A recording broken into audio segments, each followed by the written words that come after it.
조갑제 TV 시청자 여러분 안녕하십니까? 2019년 4월 2일입니다.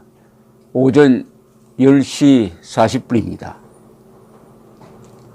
일본 정부가 새 연호를 발표를 했습니다. 다음 달 1일에 현재 천황이 퇴위를 하고 나루히토 황세자가 새 천황이 됩니다. 즉위를 하는 거죠. 그래서 다음 5월 1일부터 새로 쓸 연호를 영화라고 했습니다. 명령할 때 영자와 화답할 때, 평화할 때 화자를 합쳐가지고 영화, 일본 말로는 레이와라고 됩니다. 레이와. 지금은 평성이죠. 평성. 이 앞은 소화였습니다. 이렇게 이제 새로운 시대가 열렸다. 연호가 바뀐다는 것은 새로운 시대가 열렸다는 겁니다. 이 일본은 동양과 서양의 문화를 공존시키고 종합하고 하는 것을 화혼양제, 일본 사람의 영혼과 서양의 어떤 문명을 결합시킨다. 그런 전략을 써왔습니다. 명치유신 이후에. 그러니까 서양과 동양의 장점을 합친다는 그런 의미가 되겠는데, 이 서기를 쓰면서도 꼭 이 연호를 쓰고 있습니다. 연호를 같이 쓰고 있습니다. 그러면은 영화라는 이 단어가, 이 말이, 이게 조어입니다. 조어가 어떻게 되느냐 하면은 일본에서 가장 오래된 시와 노래 가사를 모은 책이 있습니다. 한자로는 만엽집이라고 그러고 일본말로는 만요슈라고 합니다. 만요슈. 이 굉장히 오래된, 세계적으로도 상당히 오래된 문학책이죠. 문학입니다. 시와 노래가 들어있으니까 대충 서기 347년부터 서기 756년 사이에 만들어진 4,500개나 되는 시가 들어있습니다. 시. 물론 한자로 썼습니다. 한자로 썼습니다. 우리나라에서 향가가 몇 개 있지만은 몇십 개죠. 그런데 지금 일본은 4,500여 수가 들어있습니다. 이것은 그 내용을 읽어보면은 천황 가족부터 서민에 이르기까지 다양한 사람이 쓴 시집입니다. 시집. 거기서 딴 말이라고 합니다. 거기서 매화의 노래 32수 중에서 초춘 영월 기숙 풍화라는 문장에서 영과 화를 땄다고, 그래서 영화라고 부르기로 했다.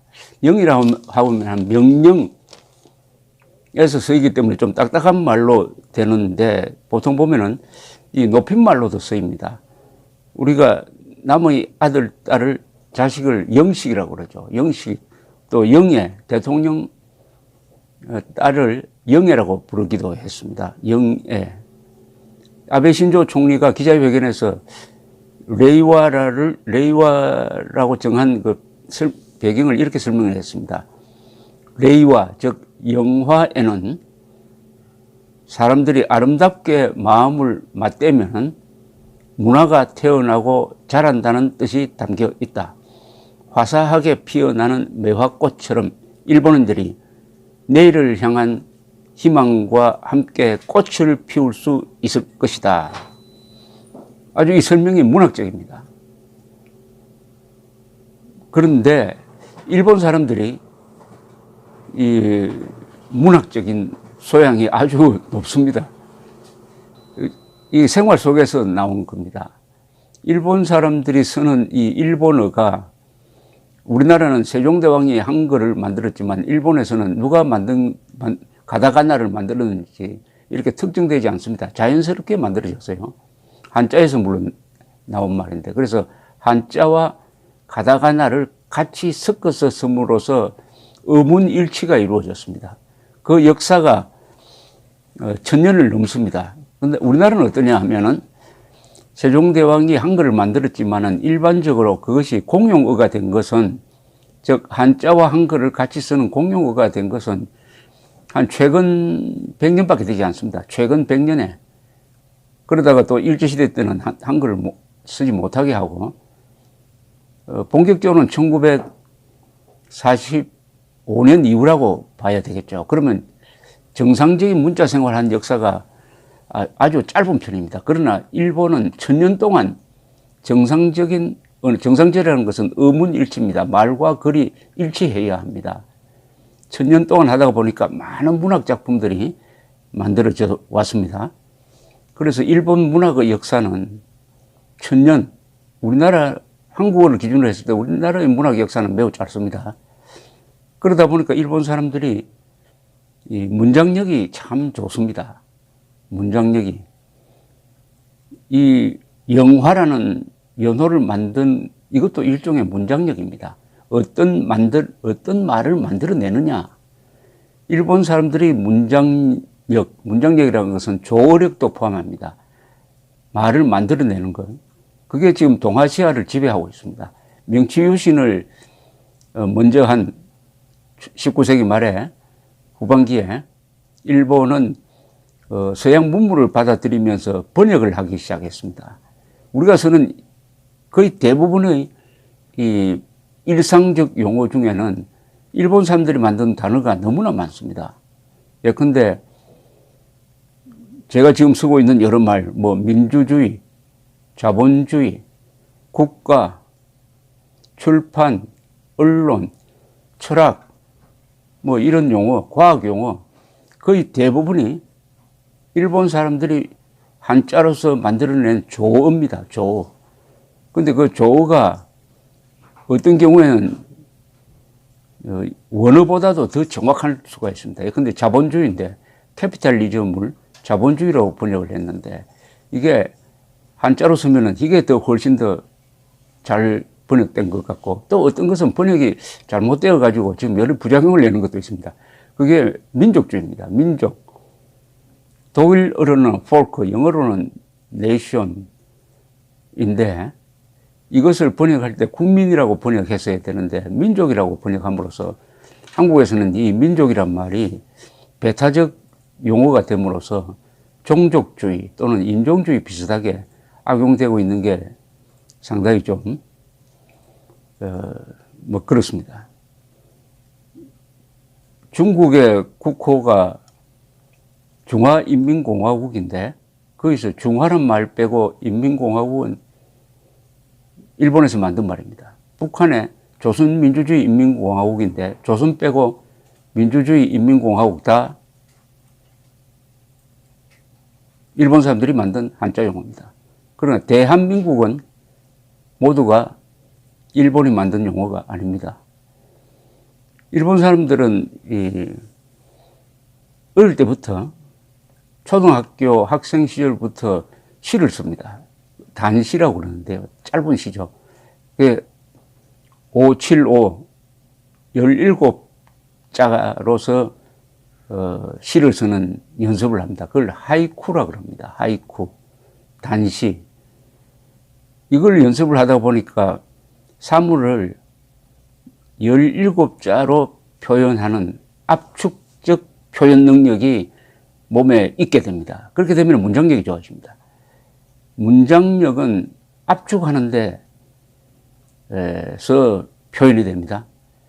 문장은 압축해야 됩니다. 압축. 짧은 문장에 깊은 뜻을 포함시키려고 하니까 얼마나 고민을 많이 하겠습니까?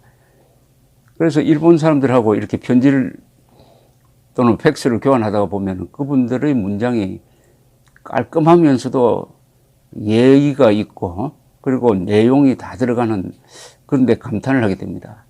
저는 체력이 국력인 면도 있지만은 필력이, 문장력이 국력이라고 생각합니다. 문장력이 국력이다.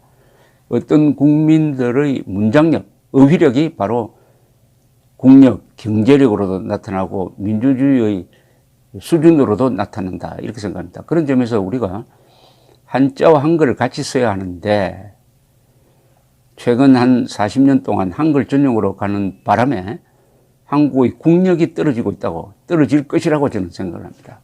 국력 중에서 제일 중요한 것이 국민의 분별력입니다. 국민의 분별력은 한자를 쓰지 않으면 거의 반토막이 나버립니다. 한국어는 70%가 한자어니까 그것은 한자로 표기를 해야 합니다. 그렇게 해야 정확하게 의미가 전달이 됩니다. 이 일본 새로운 연호, 레이와를 전하는 기사에 오랜만에 한자가 쓰여져 왔습니다. 레이와라고 하면 모르니까 영화라고 한자로 썼어요. 한자로 썼습니다. 한자와 한글을 같이 써야 합니다. 그리고 한자는 세계 모든 언어 중에서 가장 배우기 쉬운 표의 문자입니다. 한글이 가장 배우기 쉬운 표음 문자라면 한자는 가장 배우기 쉬운 표의 문자입니다. 왜냐하면은 이 한자를 몇 천자 알면은 그 몇 천자가 서로 조합이 되는 바람에 몇십만 단어를 저절로 알게 됩니다. 그래서 서당에서 한 1년 공부하면은 그 한자 실력이 평생 가는 이유가 바로 이거죠. 우리가 가장 잘못 배운 것이 한자는 어렵다, 한글은 쉽다. 그렇지 않습니다. 한글이 쉽다는 것은 읽기가 쉽다는 거죠. 그러나 아무리 한글로 읽어도 한자로 쓰여진 것을 한글로 읽어도 의미가 통하지 않으면, 의미를 모르면은 그것은 읽거나 마나 아니겠습니까? 읽는 데는 쉽습니다. 그러나 의미를 알려면 역시 한자를 써야 한다. 이렇게 생각이 듭니다. 그런데 조선일보까지도 나루히토 왕세자가 새 일왕으로 즉위하면서 이렇게 적었습니다. 그런데 일본에서는 왕이란 말을 쓰지 않습니다. 천황이라 그럽니다. 천황. 우리는 천황이라 부르다가 1980년대 갑자기 언론이 일왕이라고 부르기 시작했습니다. 일왕이라고 칭을 하기 시작했습니다. 일왕이라 하면은 자파니즈 킹이란 말이죠. 킹과 엠퍼러의 차이입니다. 그런데 우리 정부 공식적으로는 천황이란 말을 씁니다. 대통령도 일본에 가서 천황과 만찬을 할 때는 천황이라고 그러지 일왕이라고 하지 않아요. 엠퍼러라고 부르지 킹이라고 부르지 않습니다. 그런데 왜 우리가 유독 일본을 이렇게 특별히 하대할 필요가 있습니까? 한자 문화권이니까 불러달라는 대로 불러주면 되는 것 아닙니까? 천황이라고 부르나 일왕이라고 부르나 우리가 일본을 대하는 태도가 뭐가 차이가 있을까요? 물론 그 심정은 이해갑니다. 일제 식민지 시대에 우리가 천황을 모시는 신민이었습니다. 그러니까 기분이 나쁘죠. 그러나 해방 이후에 대한민국이 의젓한 나라가 돼가지고 일본을 우습게 아는 세계에서 유일한 국민이라는 말까지 듣게 될 정도니까 그런 거 다 떨쳐버리고 불러달라는 대로 부르는 게 맞습니다. 일본 천황이라고 불러야 됩니다. 왜냐? 국가가 공식으로, 한국이 공식으로, 한국 대통령이 공식으로 천황이라고 부르니까 그게 맞춰주는 게 맞죠. 그러고 일본 천황을 일왕이라고 부를 것 같으면 공평하게 중국 황제도 황제로 부르면 안 되죠. 그러면 근룡제라고 하지 않고 근룡왕이라고 불러야 될 거 아닙니까? 강희제라고 그러지 않고 강희왕이라고 불러야 될 거 아닙니까?